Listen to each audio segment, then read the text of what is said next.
Hello friends, ಎಲ್ರಿಗೂ ನಮಸ್ಕಾರ. ನಾನು ಹಸಿ ಈರುಳ್ಳಿಯಿಂದ ಹುರಿದ ಕಡಲೆ ಬೀಜ ಚಟ್ನಿ ಹೇಗೆ ಮಾಡೋದು ಅಂತ ತೋರಿಸ್ತೀನಿ ಫ್ರೆಂಡ್ಸ್. ನೋಡಿ ಫ್ರೆಂಡ್ಸ್, ಇವಾಗ ಅದಕ್ಕೆ ಏನೇನು ಐಟಮ್ಸ್ ಬೇಕು ಅಂತ ತೋರಿಸ್ತೀನಿ. ಮೊದಲು ಬೆಳ್ಳುಳ್ಳಿ ಹುರ್ಕೊಳ್ಳೋಣ. ಎಲ್ಲ ಡ್ರೈ ಫ್ರೈಯೇ ಮಾಡ್ಕೊಬೇಕು ಫ್ರೆಂಡ್ಸ್. ಇವಾಗ ಹಸಿಮೆಣ್ಸಿನ್ಕಾಯಿ ಹಾಕ್ಕೊಳ್ಳೋಣ. ಹಸಿಮೆಣ್ಸಿನ್ಕಾಯಿ ಹಾಕ್ಕೊಂಡು ಫ್ರೈ ಮಾಡೋಣ. ಮತ್ತು ಜೀರಿಗೆ, ಮೆಣಸು ಹಾಕಿ ಫ್ರೈ ಮಾಡೋಣ. ಫ್ರೈ ಮಾಡಿ ಇವಾಗ ಇದನ್ನೆಲ್ಲ ಮಿಕ್ಸಿಗೆ ಹಾಕ್ಕೊಂಡ್ಬಿಡೋಣ.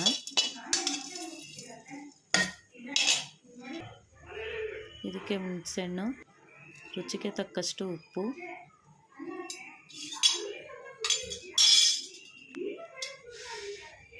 ಹಾಕ್ಕೊಳ್ಳೋಣ.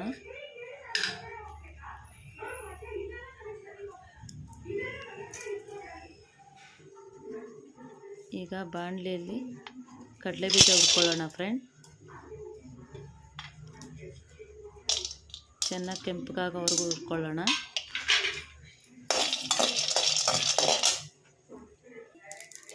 ಎಲ್ಲ ಹುರಿದಿಟ್ಟಾಯಿತು ಫ್ರೆಂಡ್ಸ್. ಇವಾಗ ಸಿಪ್ಪೆ ತೆಗೆದುಬಿಟ್ಟು ಮಿಕ್ಸಿಗೆ ಹಾಕ್ಕೊಳ್ಳೋಣ ರುಬ್ಬಕ್ಕೆ.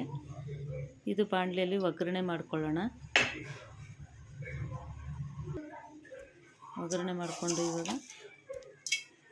ಸಾಸಿವೆ ಹಾಕ್ಕೊಳ್ಳೋಣ.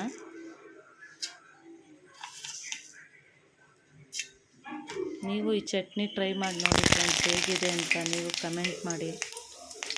ಹೇಗಿದೆ ಅಂತ ಅಂದ್ಬಿಟ್ಟು ನೀವು ಟ್ರೈ ಮಾಡಿ ಫ್ರೆಂಡ್. ಹೇಗಿದೆ ಅಂತ ನನಗೆ ಕಮೆಂಟ್ ಹಾಕಿ. ಇವಾಗ ಸಿಪ್ಪೆ ಎಲ್ಲ ಬಿಡಿಸಿದ್ದಾಯಿತು ಕಡಲೆ ಬೀಜ. ಇವಾಗ ಮಿಕ್ಸಿಗೆ ಹಾಕ್ತಾಯಿದ್ದೀನಿ.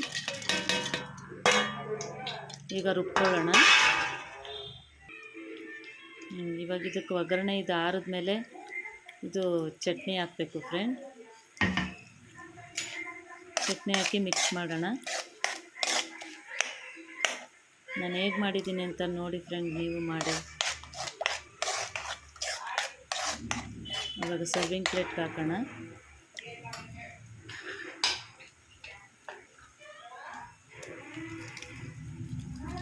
ಹಸಿ ಈರುಳ್ಳಿ ಹಾಕೋಣ ಫ್ರೆಂಡ್ಸ್. ಹಸಿ ಈರುಳ್ಳಿ ಇದು ಬಾಯಿಗೆ ಸಿಗ್ತಾಯಿದ್ರೆ ಅದೇ ಒಂಥರ ತುಂಬ ಚೆನ್ನಾಗಿರುತ್ತೆ ಟೇಸ್ಟು.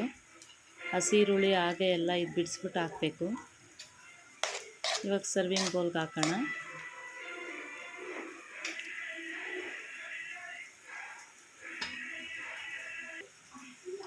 ನನ್ನ ವಿಡಿಯೋ ಇಷ್ಟ ಆದರೆ ಲೈಕ್ ಮಾಡಿ, ಕಮೆಂಟ್ ಮಾಡಿ, ಶೇರ್ ಮಾಡಿ ಫ್ರೆಂಡ್. ಮತ್ತು ಸಬ್ಸ್ಕ್ರೈಬ್ ಮಾಡ್ಕೊಂಡು ನೋಡಿ ಫ್ರೆಂಡ್ಸ್. Thank you friend.